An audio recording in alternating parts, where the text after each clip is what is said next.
Hi hello అత్తమ్మ రుచులకి స్వాగతం. ఈరోజు మీకోసం ఫిష్ ఫ్రై చేస్తున్నాం.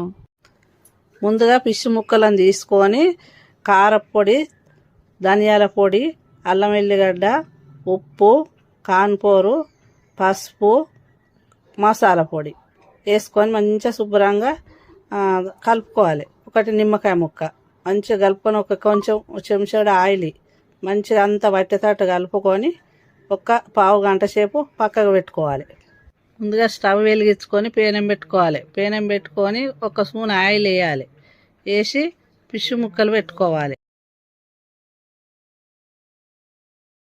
2 నిమిషాల తర్వాత ఫిష్ ముక్కలను తిప్పుకోవాలి. ఫిష్ మంచిగా ఫ్రై అయ్యే వరకు మంచిగా అటు ఇటు తిప్పుకుంటూ ఉండాలి. ఫిష్ ఫ్రై రెడీ అయింది.